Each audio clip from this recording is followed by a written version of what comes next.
வணக்கம். இன்றைய நாள் 16ஆம் தேதி 7ஆம் மாதம் 2026ஆம் ஆண்டு வியாழக்கிழமை.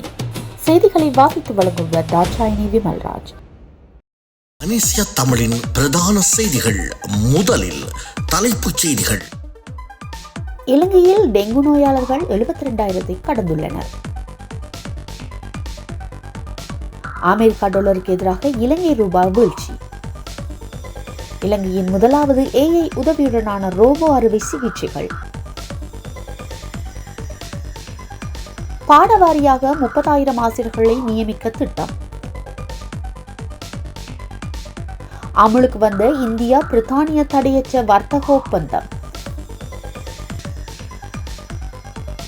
அமெரிக்கா ஈரான் மோதல் மேலும் தீவிரம்.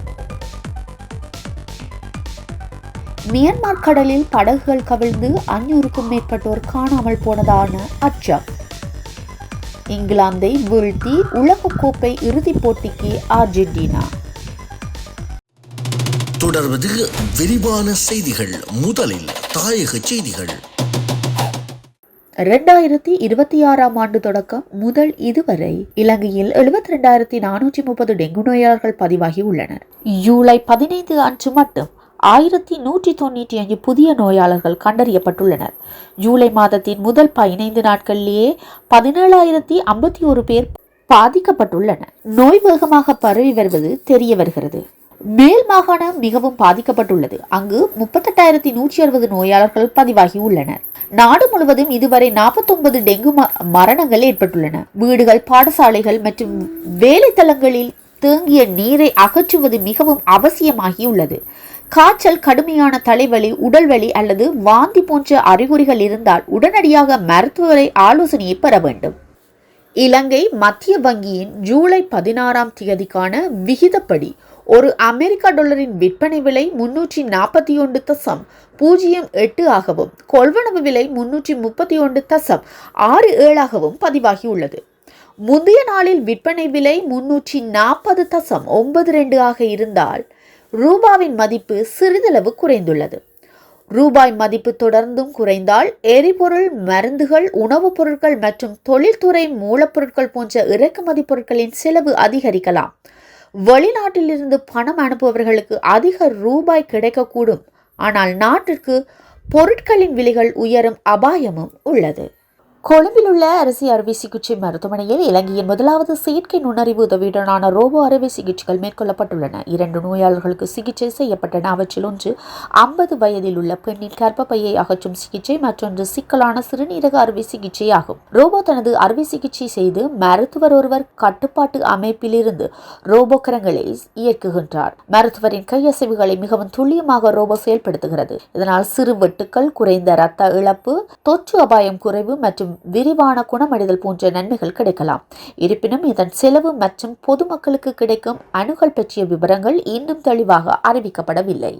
பண்டாரநாயக்கா சர்வதேச விமான நிலையத்தின் வருடாந்த பயணிகள் கொள்வனவை 2055ஆம் ஆண்டுக்குள் 24.2 மில்லியனாக அதிகரிக்க நீண்டகால திட்டம் தயாரிக்கப்பட்டுள்ளது. தற்போதுள்ள வருகை மற்றும் புறப்பாடு பகுதிகளை விரிவாக்குதல், புதிய முனையற் கட்டடம் அமைதல் மற்றும் விமான நிலைய சேவைகளை டிஜிட்டல் மயமாக்குதல் ஆகியவை இதில் இடம்பெறுகின்றன.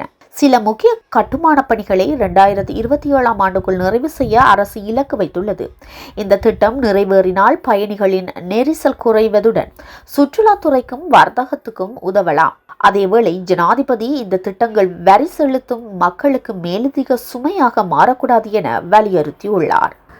நாட்டின் ஆசிரியர் பற்றாக்குறையை தீர்க்க பொதுவாக ஆசிரியர்களை நியமிப்பதற்கு பதிலாக பாடங்களின் தேவைகளை ஏற்ப ஆசிரியர்களை தெரிவு செய்யும் முறை அறிமுகப்படுத்தப்பட்டுள்ளது. குறிப்பாக கணிதம் போன்ற ஆசிரியர்கள் கடுமையாக பற்றாக்குறையாக உள்ள பாடங்களுக்கு முன்னுரிமை வழங்கப்படும்.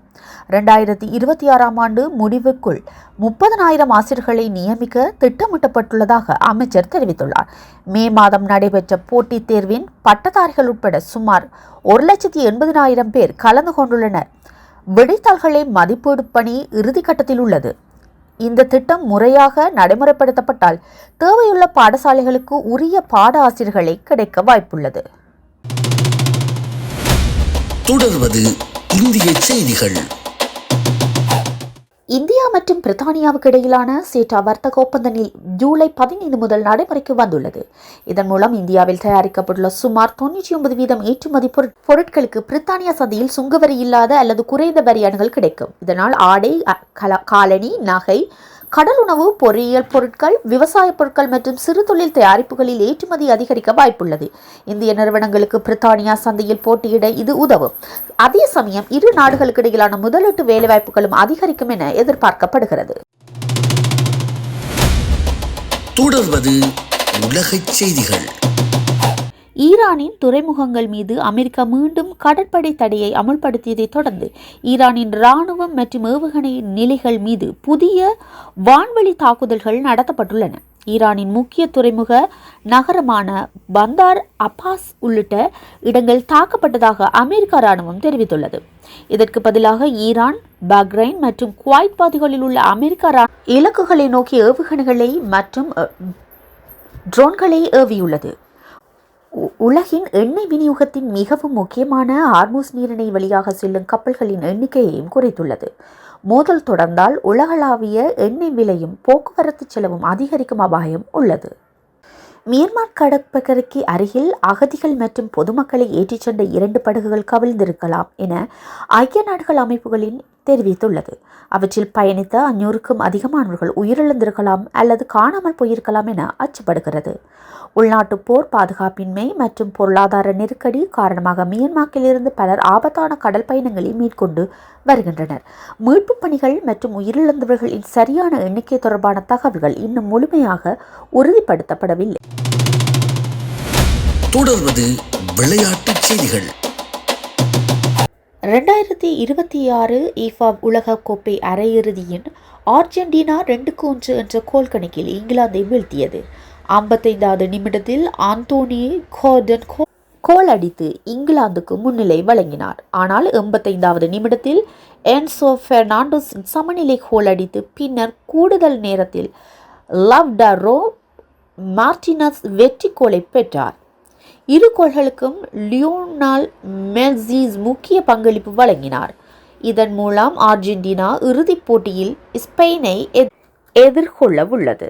ராயல் விக்டோரியாவில் தொடங்கிய 154வது பிரிட்டிஷ் ஓபன் கோல் போட்டியின் முதல் சுற்றில் பெல்ஜியம் தாமஸ் டெட்ரி 3 அடிகள் குறைவாக 67 புள்ளிகள் பெற்று ஆரம்ப முன்னிலை பெற்றார். அவர் 4 ஃபெர்டிகளை பதிவு செய்ததுடன் ஒரு தவறு மட்டுமே செய்தார். உலகின் முன்னணி வீரர் ஸ்காட்டி சஃப்லர் வலுவாக விளையாடி முன்னிலை போட்டியில் இருப்பதால் முதல் சுற்றிலேயே போட்டி விறுவிறுப்படைந்துள்ளது.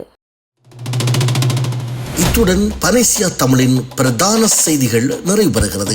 செய்திகளை தொடர்ந்து பார்வையிட www.panesiatamil.tv என்ற இணையதளத்தை பார்வையிடவும்.